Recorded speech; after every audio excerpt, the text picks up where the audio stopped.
మాజీ ఎమ్మెల్యే షకీల్ కుమారుడు అరెస్ట్ అయ్యారు. ప్రజాభవన్ వద్ద జరిగిన రోడ్డు ప్రమాదంలో కేసులో రాహేల్ ప్రధాన నిందితుడిగా ఉన్నారు. రోడ్డు ప్రమాదం జరిగిన తర్వాత షకీల్ తనయుడు దుబాయ్కు పారిపోయాడు. రాహేల్ పై పోలీసులు ఇప్పటికే లుకౌట్ నోటీసులు జారీ చేశారు.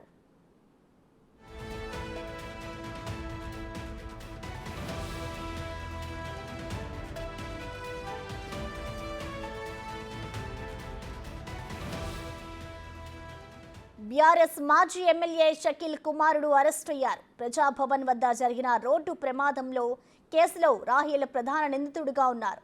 అయితే రోడ్డు ప్రమాదం జరిగిన తర్వాత షకీల్ తనయుడు దుబాయ్కి పారిపోయాడు. రాహేల్ పై పోలీసులు ఇప్పటికే లుకౌట్ నోటీసులు జారీ చేశారు.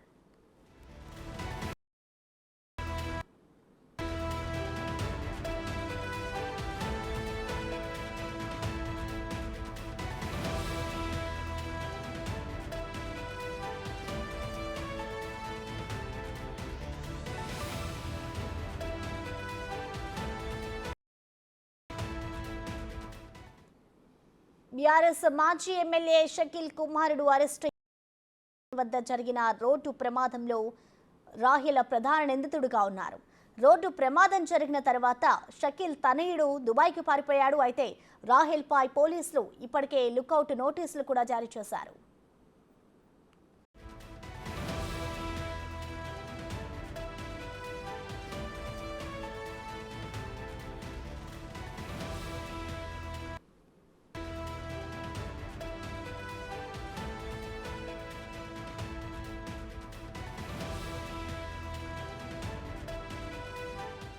ఇక ప్రజాభవన్ వద్ద జరిగిన రోడ్డు ప్రమాదంలో నిందితుడిగా ఉన్న రాహేల్ కి సంబంధించి అయితే పోలీసులు లుకౌట్ నోటీసులు ఇచ్చారు.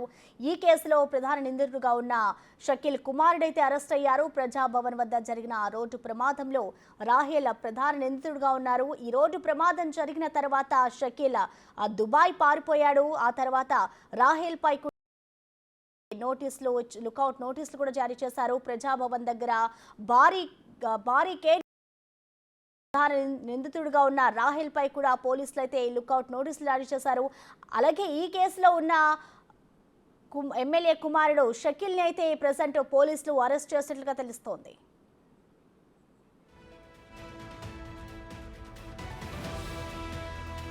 ఇదే అంశానికి సంబంధించిన మరింత సమాచారాన్ని మా అసోసియేట్ ఇన్పుట్ ఎడిటర్ నగేష్ అందిస్తారు. నగేష్,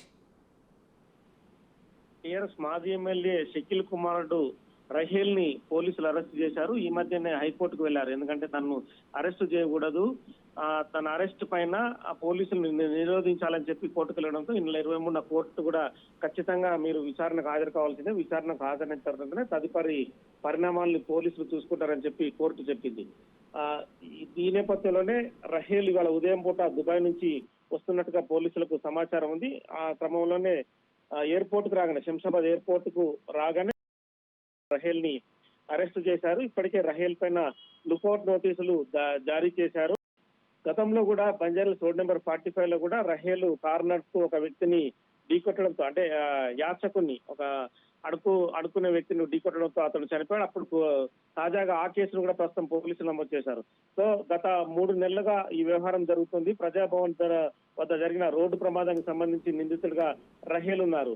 ఈ క్రమంలోనే తాను రోడ్డు ప్రమాదానికి కారణం కాలేదు, పోలీసులే అక్కడ ఆ డివైడర్ సంబంధించి కూడా సరిగా లేదు, పోలీసుల నిర్లక్ష్యం ఉందని కూడా ఈ మధ్య కాలంలో రహేల్ ఆరోపించారు. ఆ కోర్టులో ఇదే విషయాన్ని చెప్పారు. కానీ ఆ ప్రజాభవన్ దగ్గర ఏదైతే డివైడర్ కూడా సక్రమంగా ఉందని చెప్పి పోలీసులు కోర్టుకు రిపోర్ట్ సమర్పించారు. తప్పనిసరి పరిస్థితులు ఇక తాను దుబాయ్ లో ఉంటే కనుక తీవ్ర చర్యలు ఉంటాయని చెప్పి భావించినట్టుగా తెలుస్తోంది. ఈ క్రమంలోనే అడ్వకేట్ సూచనల మేరకు, తన తండ్రి సూచనల మేరకు కూడా రహేల్ దుబాయ్ నుంచి హైదరాబాద్ కు వచ్చారు. రహేల్ ని ప్రస్తుతం పోలీసులు, పండుగ పోలీసులు అరెస్టు చేశారు. తదుపరి రిమాండ్ కు పంపించే అవకాశం కనిపిస్తుంది. రిమాండ్ కోర్టు యథావిధిగా కోర్టు ఇస్తుంది. తదుపరి రహేల్ ని ఒక వారం రోజుల పాటు కస్టడీకి ఇవ్వాలని చెప్పి కూడా పంజగుట్ట పోలీసులు కస్టడీ పిటిషన్ కూడా కోర్టులో దాఖలు చేసే అవకాశం ఉంది. Right, thank you Nagesh.